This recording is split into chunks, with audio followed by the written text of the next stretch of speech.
what message you are trying to give to the readers? In this book, you will find glimpses of real India, Indian villages to metropolises like Delhi, Mumbai, Bangalore, Chennai, deeply reflective memoir as to how they should aim high, how they should ambitious and aspirational. Because I myself started from a very small village. Right. Certain changes which you would like to see perhaps in the future. Now today the income tax department is fully automated.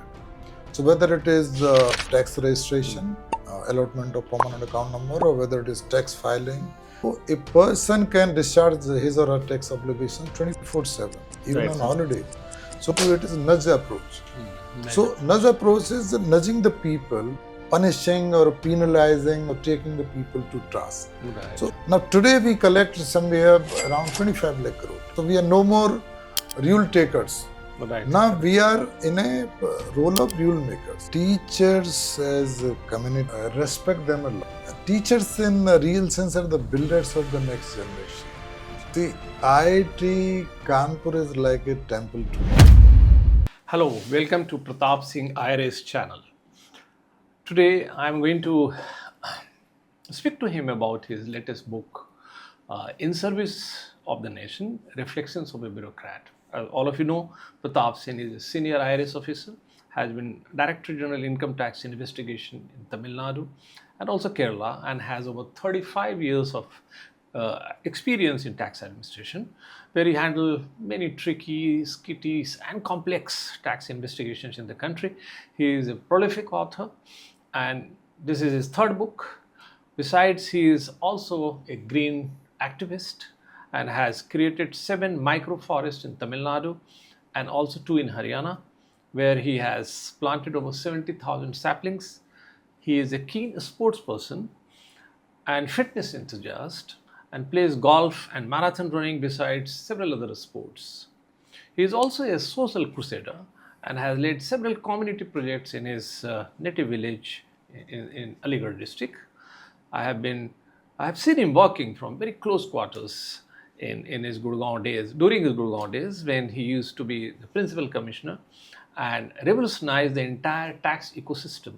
So much so that in his period, tax collections apparently spiked from 18,000 crore to 50,000 crore, just in a span of three years, with focused enforcement and better taxpayer services and, of course, outreach. Today, we will discuss about his book, a very, very relevant book, and it is more than a memoir, in fact. And I will also touch very briefly about the Indian economy and the problems associated with the Indian economy, and what more can be done. So, sir, welcome. Let me start with you with this book. Thank you, has been a Shailendra. kind of, it's kind of sensation in the revenue service, and besides that in civil services, and of course, good number of readers in the economy. So let me start with this, so that what message you are trying to give to the readers and general public, and how different is this book from your books in the past. You have written multiple books, so I would request you to talk a little more about this, the message part. Namaskar, Shailendra. This book is a deeply reflective memoir. It traces my journey from rural landscape of Uttar Pradesh to highest echelon of civil services. I feel that my own personal and professional journey is synonymous with developmental journey of country, development journey of India. Right. So in this book, you will find glimpses of real India, right from Indian villages to metropolises like Delhi, Mumbai, Bangalore, Chennai, and other cities where I got an opportunity to work. Right. And this is in a way my professional and personal journey, through which I wanted to give message to the people. So there were 3 or 4 motivations to write this book, Shailendra. So I would like to viewers have a look at this book. So the first motivation was as to how to enthuse the boys and girls coming from rural areas or modest backgrounds as to how they should aim high, how they should become ambitious and aspirational, and how they should surmount problems and difficulties being faced by them.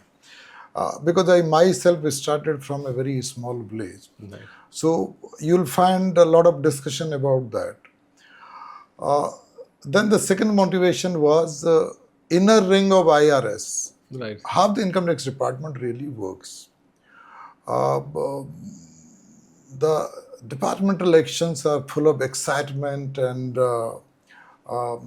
full of lot of activity, and somehow the tax officers have been a bit hesitant in writing their own experiences, though the officers from other services have shared their experiences, people coming from IPS, IAS, even military officers and politicians. So some people are not aware as to how income tax department really works. So this is an effort in that direction. Then thirdly, the Gurugram model of taxation. As you rightly mentioned, that I Right, worked sir. in Gurugram for 3 years, from 21 to 24, and a lot of experimentation we did there as to how to improve experience of taxpayers, etc., how to democratize taxes, how to engage with the people, with the taxpayer, how to outreach, educate people as far as tax provisions are concerned, and how building institutions are important. So there we started a tax helpline. We sort of upgraded our Aikar Seva Kendra and other facilities. Right. And we send a message to the taxpayer that other than the taxes, they need not pay anything. Then along with this, there is a message to the young IRS officers as to how they should not get restless when they do not get a place or posting of their choice, and how they should go out and work at different stations, because it develops firstly the resilience, and then you get to know the whole of the country. Right. So this is the I can say the second motivation. The third motivation is I've discussed about two outstanding sports. So I've discussed about golf and marathon running, which are very, very close to my heart and which has shaped my life and career and had profound impact upon my life and worldview. Then I've discussed about the UPSC Civil Services examination. Now, it is one of the toughest examinations, as you know. Right, sir. And what is the process like, and what kind of mental preparation this process requires, and what it takes to appear at the civil services examination. Then, of course, the society and community is very, very important, in which you work, in which you live. So how you give back to society? There is a lot of discussion. So we did a lot of projects, especially plantation, about which you Right. mentioned. Then other than that, in our own native place, we did a school, then a temple project, and then we got a water supply project with the help of UP government, of course. Right. And then how to upgrade their the very ecosystem, the road connectivity, streets, lighting, and all that. And so giving back to society is very, very important. So these are few motivations, but there is a lot of discussion about these income tax actions. You'll see the read, the things which income tax department really works. So the book would be quite interesting for the general readers as well, as also the UPSC aspirants, IRS officers, and people who love and like India. Absolutely, sir. So apparently, sir, you have been instrumental in doing a lot of work on the ground at the grassroots level in your village, school, the power project, water supply, road, etc. And at the same time, you have been instrumental in apparently the rapidly changing the contours of the tax administration in last 3.5 decades. Naturally, sir, you have seen when you joined the department, naturally things were very different 3.5 decades before, and of course, what certain changes which you would like to see perhaps in the future. So, what is your take on this? You see, Saranji, when we joined way back in 1991, our tax collections used to be somewhere around 10,000 crore. And our tax base was somewhere around 70 lakhs. Now, entire work we used to do in physical mode. And if you remember near the due date, now this tax filing season is arriving. So there we used to see long queues before the income tax office. Then therefore we used to put up some kind of tents and temporary offices in big parks, so that there is no problem to the taxpayer in filing tax return. Since those days, now today the income tax department is fully automated. So whether it is tax registration, allotment of permanent account number, or whether it is tax filing or tax payment, or even return processing, the issuance of refund, entire thing is online. So a person can discharge his or her tax obligations 24/7, even on holidays. So it has created so much of facility to the people. Now the income tax department changed its approach. There has been attitudinal change, and there has been change in approach with the help of technology. Because now India has done phenomenal things in digital tech, and so is the income tax department. Now with the help of technology, now whatever be the financial transactions of a person which may have some bearing upon the tax liability, we capture from different sources, and then we share with the taxpayer beforehand. You must have heard about this 26AS. Yes, sir. And then AIS, so entire data, whether the person is acquiring a property, buying shares, he has got interest income, dividend income, rental income, salary income, contract income. So from all sources, income gets captured, and that we share with the person before filing of due date. So as on today, now as on this date, you'll find the people can download their 26AS. And due date, as you know, is on 31st July. So they can see for themselves as to what are their transactions before filing, and can file their tax return. Now another change in the department's approach has been that there should not be adversarial relationship with taxpayer. So if because of any reason while filing a tax return, the person could not disclose his affairs, income, and other details correctly, we give him at least two opportunities now. So it is not that at the first instance a tax notice is reaching to the person. So what happens, there is a something called e-verification system. So online a mail would come, some kind of message, please check, and these are certain discrepancies in your tax return. So you can rectify on your own, pay whatever additional tax come. Then another thing you must have heard about this revised return kind of system. So again, a mail would come from the department. It is not the notice or assessment kind of beginning. So if you feel that something is left out, again a person can rectify. And the present leadership of the CBDT, the Income Tax Department, has adopted a new approach. The name given to it is nudge approach. So nudge approach is nudging the people as again, let's say, punishing or penalizing or taking the people to task.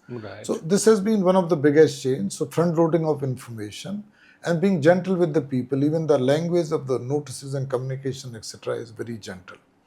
Now you see, since my days as I was talking to you, from 10,000 crore, now today we collect somewhere around 25 lakh crore taxes. Our tax base is close to 10 crores. See the phenomenal change. So our tax collections are increased over 250 times. Our tax base is also increased by 14, 15 times.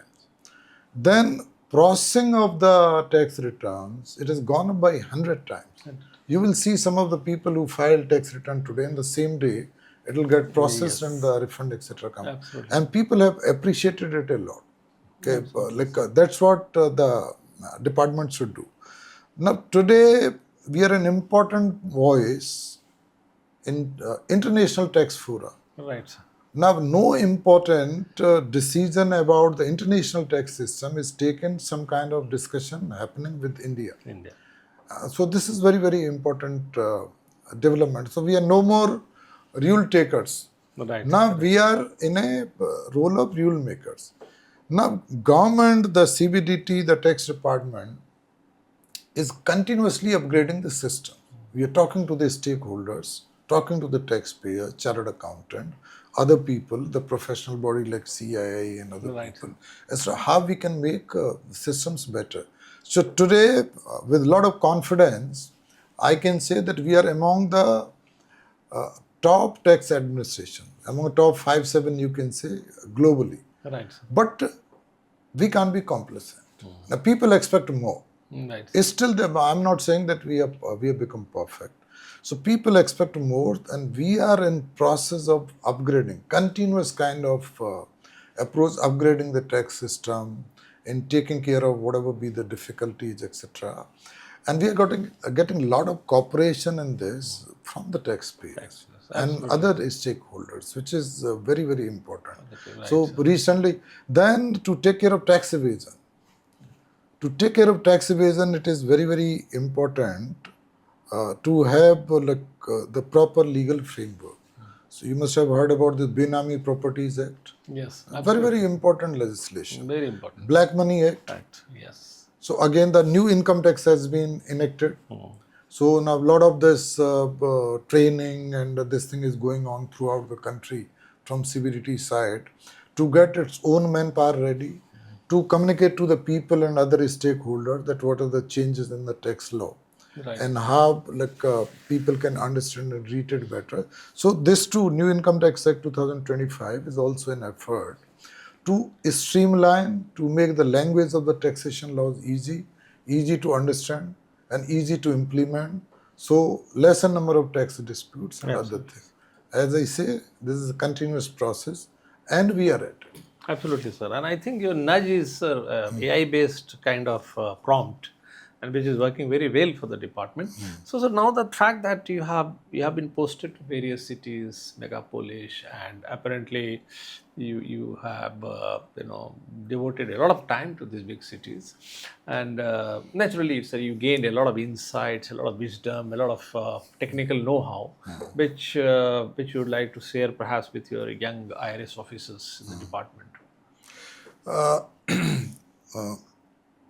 Somehow I've been lucky. Right. So I worked at all important tax jurisdictions in the country. So CBDT has been very kind to me and my seniors were very kind.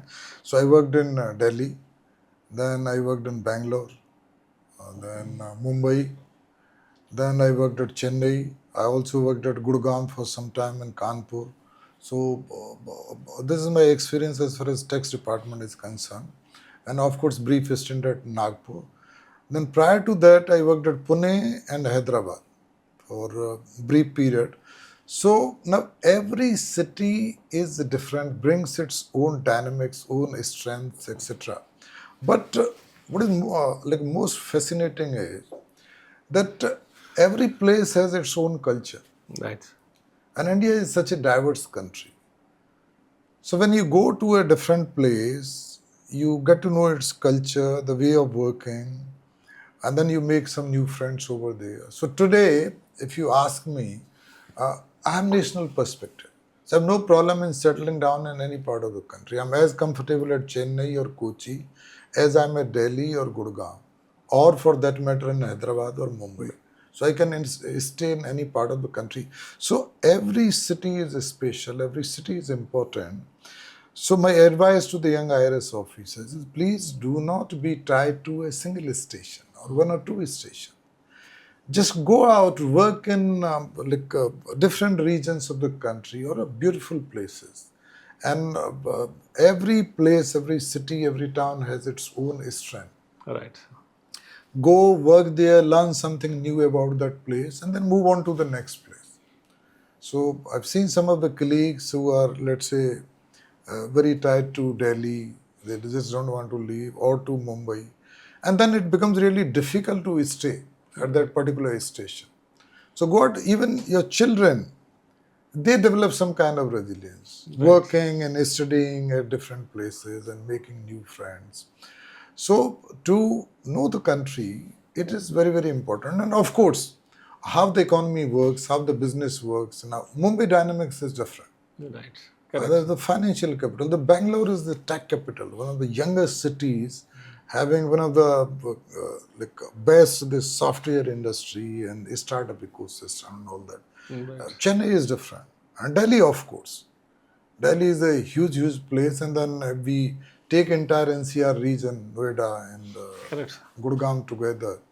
Uh, like it is a very fascinating place. So IRS, or that matter, the services, civil services provide us an opportunity to work at different places. Absolutely, sir. Sir, I mean, going by the content of the book, it appears that apparently you imbibed and you saw you have given a lot of credit to your alma mater IIT. So naturally, is it I mean, your engineering background, to what extent really it helped you, in what manner, in and some of the insight which you collected there. I mean, such a reputed institution, how it really benefited you in rendering your services as an IRS officer. See, IIT Kanpur is like a temple to me. Right, sir. It's a phenomenal place. It's infectious energy there. You find the best and brightest from all parts of the country there. It is kind of melting pot. Yes. And I very sincerely feel, had I not gone to IIT Kanpur, probably I would not have made it to the civil services or engineering services. So it played such a huge role in my own life and career. The professors are among the very best, and they teach from at international standards level. The students are very sharp. So the entire ecosystem in IITs is very different. Now, the IITs are technological institutions, so naturally, getting education and engineering technology, you get a hold on a bit of learning about this technical thing, then you tend to analyze things better. You arrive at decisions much faster. Right. So, having said this, I'm not saying that other institutions are not important Right. In India. See, I myself have done, after finishing my IIT and joining service, I did my LLB from another university. Then I did my MBA for another university. Then my PhD in economics from another university. Right. So we have a lot of beautiful universities and institutions which are equally important, and has rendered such a big services to the nation. And my own assessment is that students or the candidates or officers should have, or rather must have, some kind of education in social sciences. Right. Because social sciences help you in dealing with the people better, much better. The technology will help you in analyzing a situation better and faster. But to deal with people, to deal with your own colleagues, your juniors, your seniors, understanding the social aspect, the human aspect of the thing, the social sciences help you a lot. So one of my commissioners, who was very fond of me when I used to be at Bangalore, he came for a visit, then came down to my place, and he said that you are at such a nice place. You improve upon your education. As of now, you'll feel that you don't need any further education, but when you go at the senior level, it would really help. And it is the point then when I thought about my PhD and MBA and LLB, and ended up doing those things. Right, so wonderful. So then, in fact, I mean, when I picked up this book, I went through many chapters. In fact, I find that, sir, apart from the professional journey which you had, and of course you shared many insights about it, you have made it a kind of memoir. So I would rather say that this is very tasteful cocktail, of your professional journey and your personal journey, rather, which has started from your village. So naturally, so you have very rich and very rather very thick and dense glimpses of your life in the village. So you'd like to talk about that, the village life, the facility, the people, etc., and which of course you have talked about in the book. Certainly. So my village, my native place is very dear to me. In fact, almost every month, without fail, I've been to my village. My mother, who is very old now, See, substantial part of his time he spends at our place, native place. We have got agricultural land over there, and so I have such a deep connection to the place. See, like even the villages has changed now. Since if I talk of, let's say, some 50, 55 years back when we were growing up in the village, things were pretty different. So there was no electricity, of course. And even the civic infra was very, very poor. And we did not have much of coaching or guidance or things like that. So it used to be a different world, but I'll not say it deprivation. I'll say that it created its own charm. Living amongst nature, Right. the greenery, the clean environment, the carefree kind of environment. So schools were not much of pressure. So just expected to clear the class and move on to the next class. So not much of pressure, either of homework or securing 90% plus or 95% plus and things like that.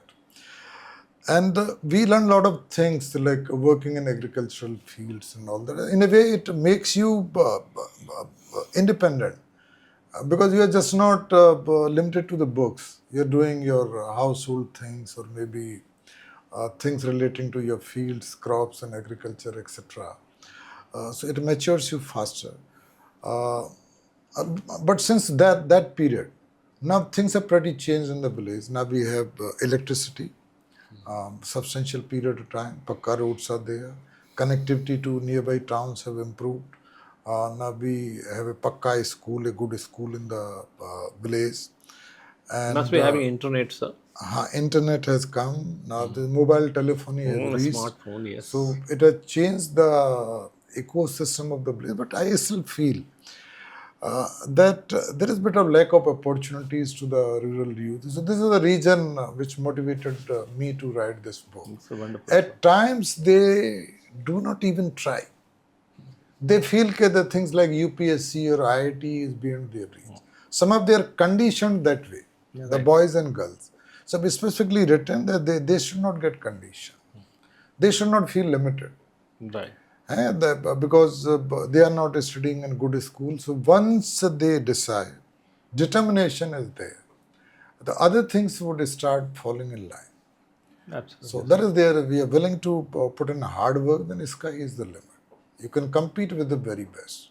There is no limit. So this is one of the major motivations and reasons to write this. Absolutely, sir.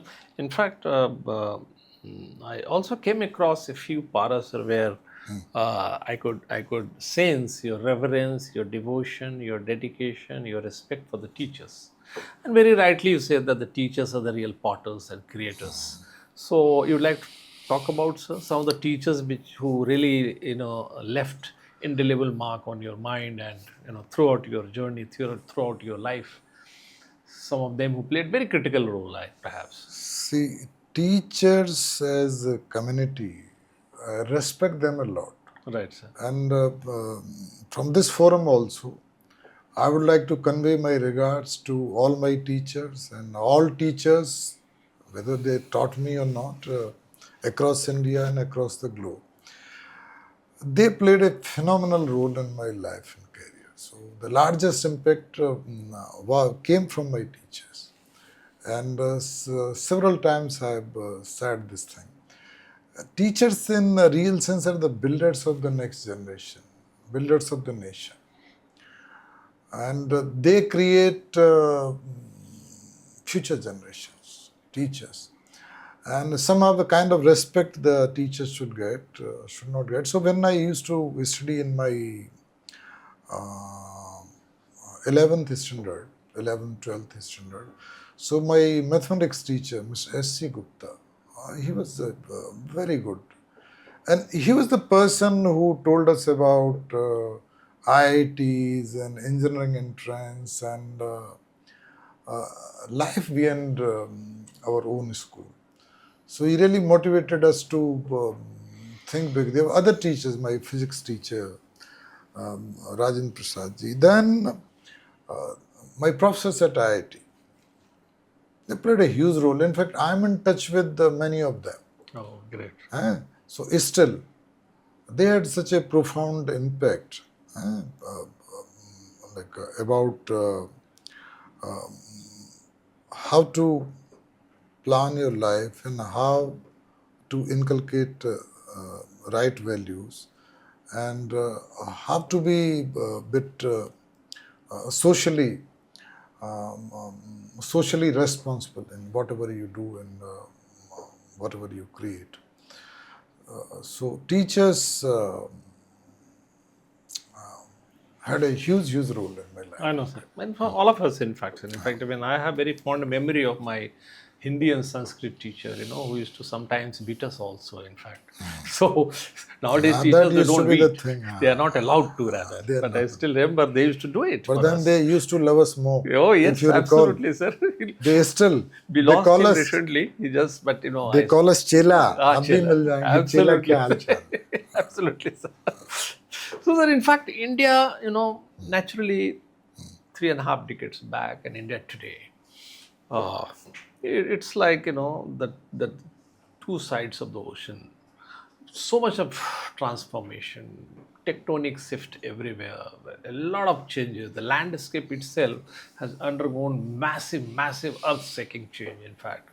So, naturally, sir, in your eyes, how do you look at, there's some of those transformation, which you like to talk about. Of course, you have talked about in the book, but Salanji, now, India is an idea whose time has come.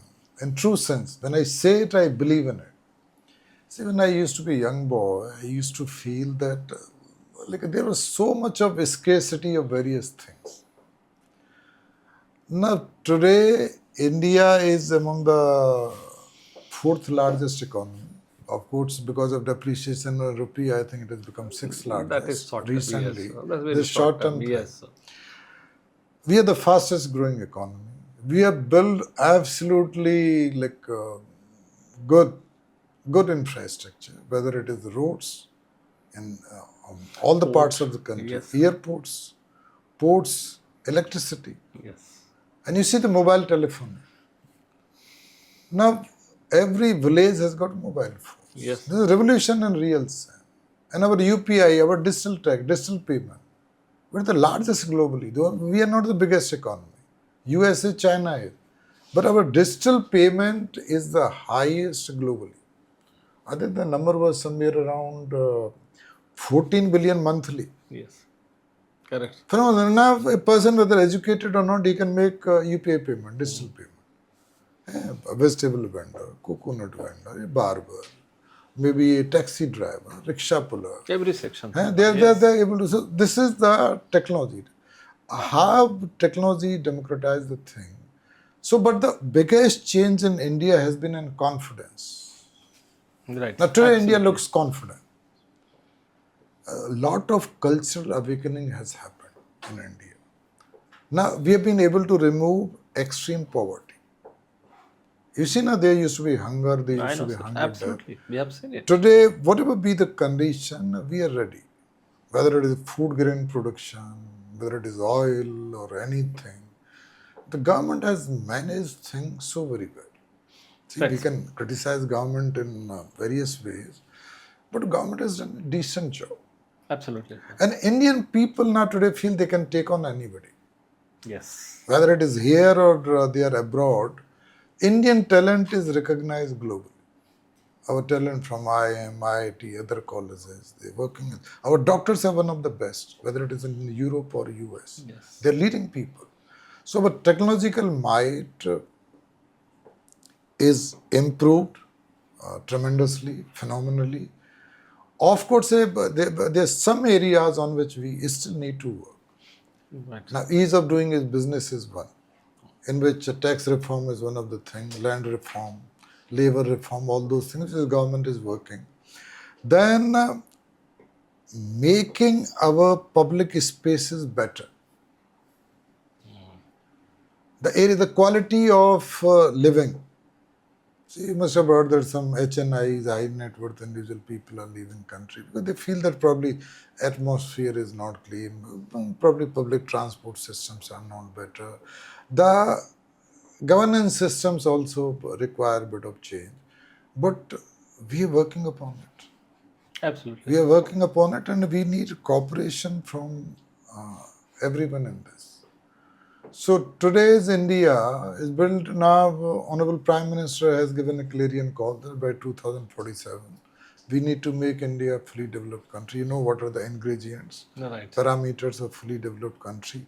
Then he also said, if you recall, that we need to build the country for next 1,000 years. Now this is the time. See, we go back, we used to be among the greatest nations globally. Right. China could be another civilization which could be compared with India. Somehow during a later period, medieval period, we lost pace than British rule. And after independence, I think we started a bit slow. Yes. Though this is a difficult phase, we need to build the nation. But we could have done a bit faster. This is my own personal thing. So I'm saying, last 30 years or so, we have done very, very well. Though we could have done slightly better. Right. There is always a scope for improvement, for which constant efforts are being made. So today's India is different. We have got very strong military, a strong economy, then good startup system. In some of the businesses we lead, like a software industry, the pharma industry, the auto industry. In steel making, we are good. In agriculture, we are among the leading nations globally. And we have, most of all, the largest trained manpower. We are the youngest and largest trained manpower. Absolutely, sir. So these are India's strengths. So let me go back to this Yes. very fundamental question. Sir, why civil service? Is it only about the power or the ability of the civil service to be instrumental in some of those very drastic changes? What really has pulled you to civil services? See, many people feel like you frame the question, is it really about power Right. or authority? Right, sir. In fact, it is more about responsibility, more about serving the people, larger section of the society in a better. When we talk of civil services, it provides the largest canvas, the biggest platform. Because a civil servant can touch the lives of thousands, maybe lakhs, maybe millions of people by his decisions, by his actions. Now, those kind of opportunities are not available to the people, let's say, working in a company or a small venture. While saying so, it doesn't mean they're not important. Right. They're equally important for the nation development. They've got immense contribution. But civil services play such a huge role. See, somebody is chief secretary of a state. The kind of work he can do. Somebody is the DGP. Somebody is a district collector. Somebody is commissioner income tax, mobilizing that precious revenue for the country. So the kind of platform civil services provide is different. See, often these public decisions are not easy. In fact, there are no perfect options. Right. So a civil servant has to choose out of those imperfect options and then try to balance things. They are competing demands. See, we have limited resources. They are competing demand for those resources. Whether it should go to education, it should go to road development, should it go to hospital, should it go to plantation or police or army or things like that. So one has to balance those limited resources so that maximum good could be done to largest chunk of population. This is the purpose. Civil services doesn't work on profit mode, Right. unlike companies. Correct. It's run on EPS and other things. Earning per share, what is top line, what is bottom line. Civil services run on social good, public good, providing public goods to them. Right. So that orientation is different.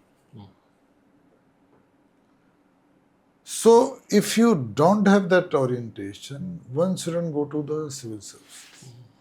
And if you really know how to deal with people or deal with the people properly, they simply adore you. The Absolutely. kind of love and affection and adulation you get, you just can't imagine. I've seen in my own life how much people respect and appreciate. And it's not my service alone, different services. So the people who make difference in the lives of the people adore, people respect. And this is all about public service, Absolutely. creating good systems. So, of course, sir, it goes without saying that the power and authority is embedded in their services, and when it comes to investigation, naturally, that authority uh, springs out and gets demonstrated in variety of ways, and common taxpayers, the people in general, are generally, they have different sets of experience. So, sir, human behavior during, the tax investigation. Ideally, what should it be for the officers? I mean, not from the taxpayers' perspective, from officers' perspective, sir. How do you look at it? I mean, because you have been heading that tax investigation. Naturally, you have been sort of No, interacting with the young officers. I get your question. So, Salenji, Sir, taxes legitimately belong to the people, the citizen of the country. The right on taxes is of citizens of the country. Now, if somebody is not paying taxes properly, he is not fulfilling his obligation. He is not faithful to the country. How do we run the country? How do we run the system? We don't get taxes. If the government doesn't get that fiscal space, how we carry out infrastructure, the social welfare measures, how do we maintain army or upgrade army or the police systems? So taxes are very, very important to run this entire government system, etc. Now, in my own experience, most of the people pay taxes honestly. Most of the people. And the department helps them in whatever way the department can help. As I was laying down that there are systems which have been created and their helpline and grievance redressal mechanism, etc., etc. But a very small section of people, they want to take law in its own hands. Now, they should be dealt with firmly. So, a lot of things in that also we have kept categories. You must have seen a non-intrusive investigations. right. Without visiting the person, we have got data, and then through mail or electronic medium, we let the person know this is the problem, please correct it yourself.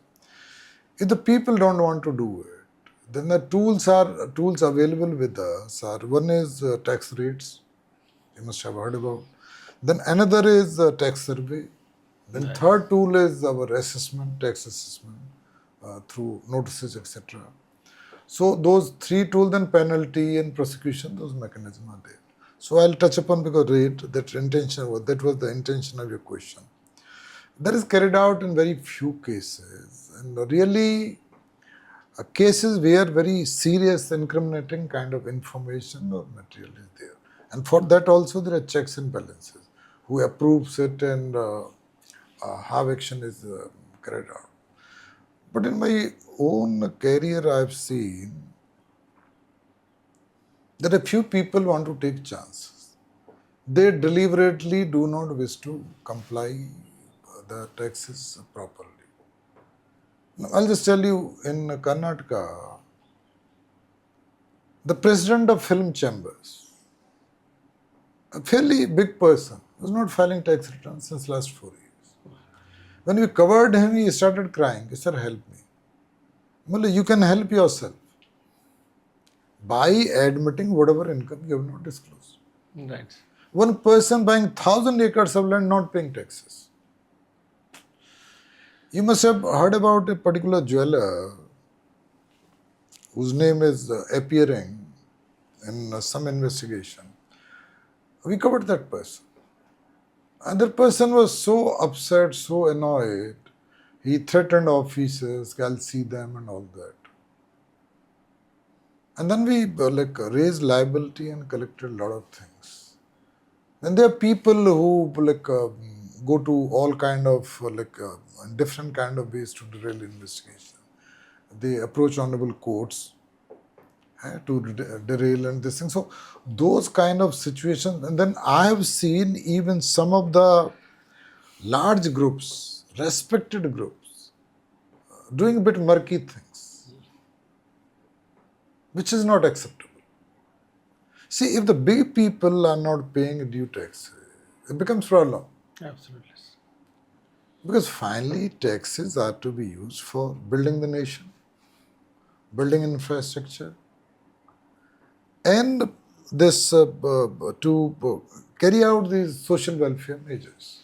Absolutely. And like anti-poverty programs and things relating to that. So it is very, very important that people pay taxes, and we have been given this primary responsibility. So this is and collection of proper taxes are very, very important from fiscal stability Yes. and financial security of the country point of view also. Right. Absolutely, sir. So, sir, moving little away from taxation and the money.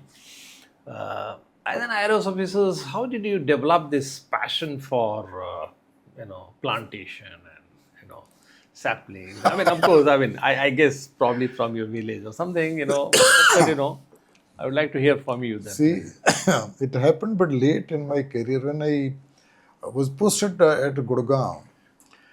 I was just thinking, contemplating, okay, what did we do for the society and community?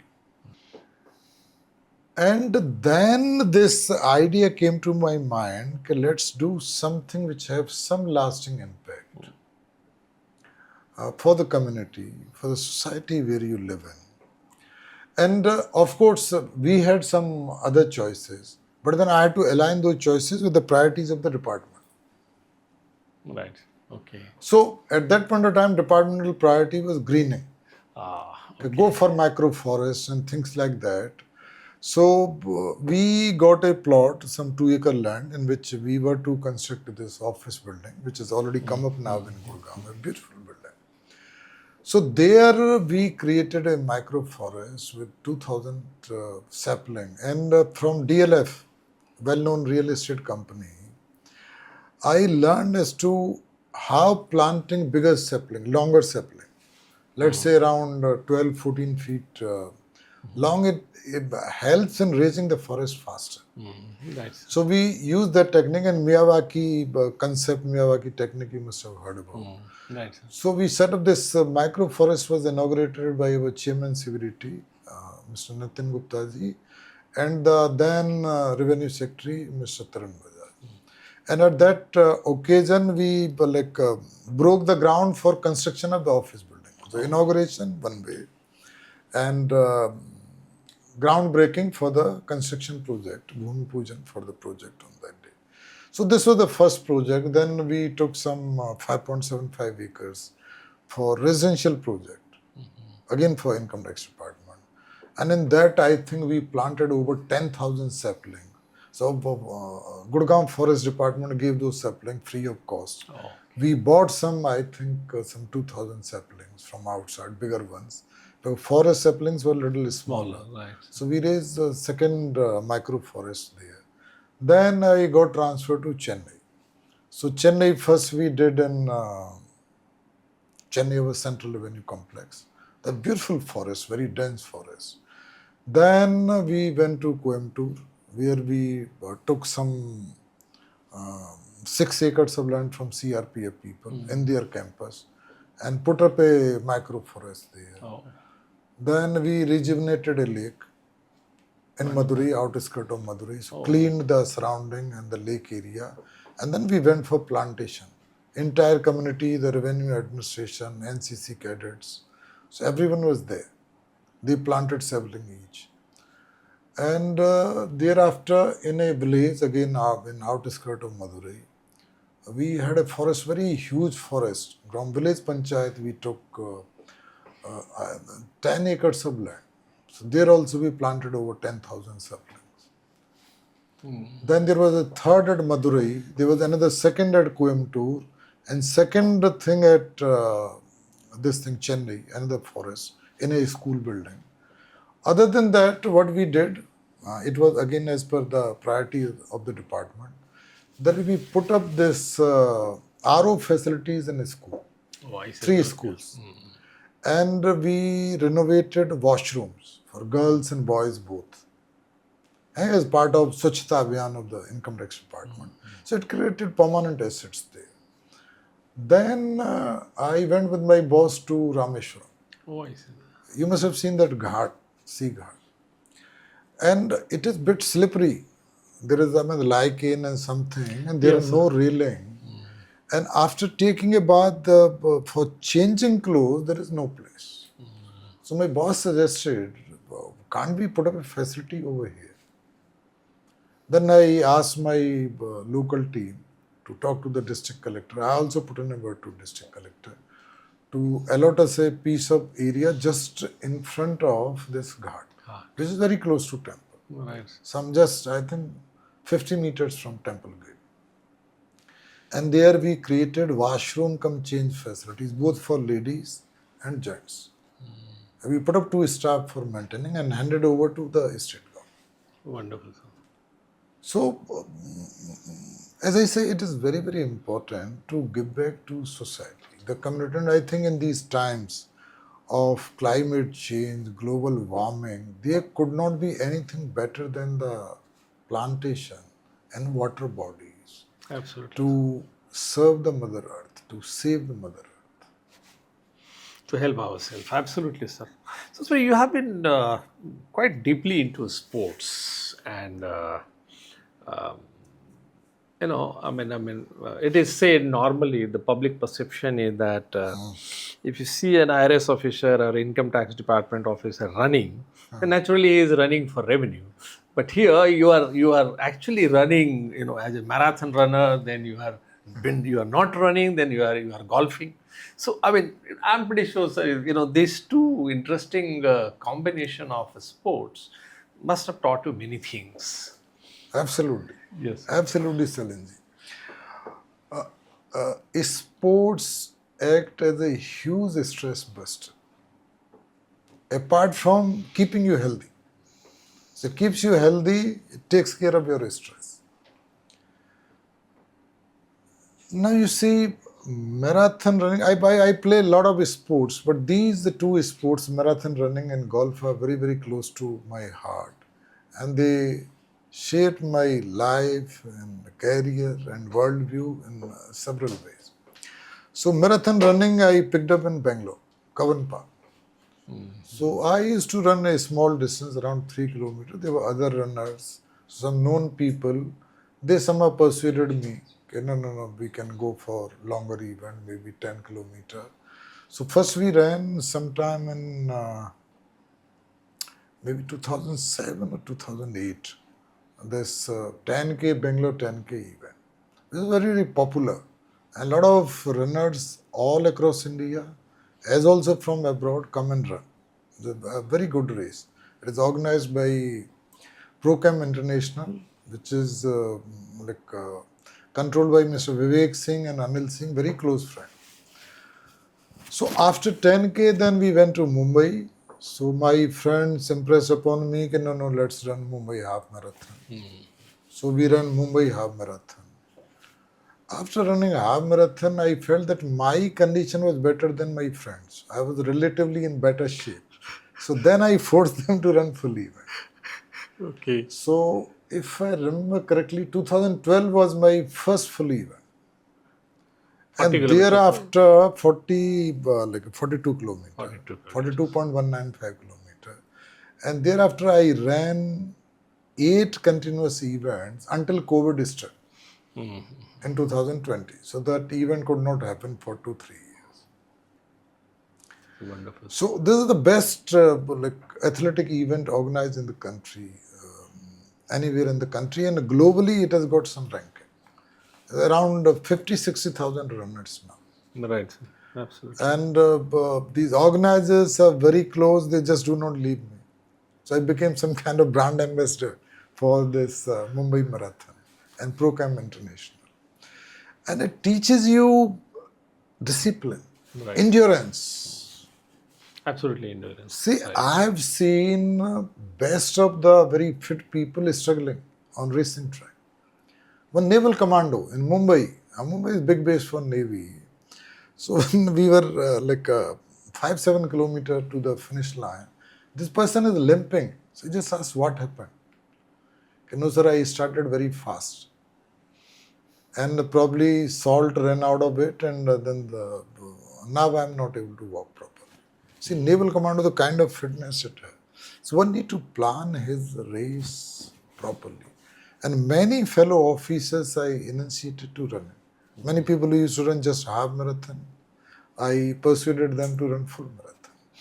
So this is very good for health. Absolutely. Health of the department, health of the city and country. Fitness is the buzzword now. Running doesn't take anything. Just pair of shoes. Even barefoot you can run. Anytime you can run. Absolutely. So golf on the other way is very stylish game. Very stylish. Sosabazi. You Right. dress up well. Absolutely. So I met best of the people on the golf course. Right. So people feel that golf doesn't require any kind of fitness or planning. See, golf is one game which requires a lot of focus, a lot of patience, And and resilience. Flexibility. flexibility in body. Yes. Absolutely. And you need to plan your shots carefully. So best of the people, Yes. most powerful, high and mighty, Absolutely. I met on golf club. I agree with you, sir. Huh? I was very, very You have to be fine. very supine to play this. And then other sports, if I can name a few, rafting, Rafting. Yes. hiking. Yes. Again, then they have run out of the mill like tennis, badminton, billiards, all Right. Correct. exciting game. But these two, I think in terms of prize money also, in terms of style, sosabaji, And lots and of I have some of the very stamina good friends. Now, I've got friends from running circuit. I have friends from golf circuit. Then I've got friends from walking circuit. right. The people who go for the rafting, hiking, cycling. Right. Correct. So that's how you stay connected with the larger ecosystem. True, sir. I agree with you. So, sir, before I conclude, my last question will be, sir, in your book, you have often talked about, and with a lot of aplomb and, I would say with sanguineness, a lot of optimism that, India's time has come. So, what do you mean, sir, India's time has come? See, as I was mentioning to you earlier, India's fourth largest economy, then largest number of young, trained manpower. Yes. No other country provides that. High is the fastest growing economy. Macroeconomic fundamentals being strong. Good startup ecosystem. Technological innovation. But more importantly, or most importantly, it is the confidence among Indians. We can do anything. We can take on anything. Now, Indian companies, Indian people are investing abroad. They're buying companies from outside. Yes, sir. You must have heard about East India Company. Now our Tatas are going a British company, buying British company. Or Mittal going buying another company, a steel company. Yes. So this is the confidence and the normal expectation of the people. In near future or in medium terms, India will keep growing around 6.5, 7 or even higher. No other country offers that kind of growth. So the optimism about India, the confidence of India, then important factor is cultural awakening. Right. And this government has done a lot of work on cultural awakening. Our roots, our ancient past. Absolutely, sir. ठीक है ना? So we have very, very glorious ancient past. We have long history. Absolutely. You see our temples, even our taxation system. When we talk of ancient taxation system, so whatever Chanakya gave, some 2,500 or 2,700 years ago. You can go back That to is- that Manu is- Smriti also. So Haan, for Manu taxes. Ismail, that is Yeah. still valid. Yes. Even Tulsidas discussed Some about a bit of taxation, yes, taxation system. So in my first book, which is there, Yes, I discussed about all those things. Oh, lovely, sir. Lovely. So we were a very learned country. People used to come to Takshila and the institution Nalanda Yes, sir. for teaching, even from China and other countries. Other countries, sir. Many Europeans. So we were bhumi of Gyan, Absolutely. knowledge. People used to look, and we used to be a very rich country. See, at one point of time, we were controlling about 24-25% of global GDP. Global GDP, sir. Yes. So now somehow we wish to reach back at that level. True, sir. Need to work for that. So now the confidence of the general people, and then demographic dividend. Yes, sir. Absolutely, sir. So that is going to help us in a big Best. reaching there. Wonderful, sir. Thank you and wish you grand future ahead, sir. Many more books and many more wisdom, much more knowledge, which you will be sharing, for your viewers through this channel. Thank you, sir. Thank you, Shailendra. Thank you so much. Thank you.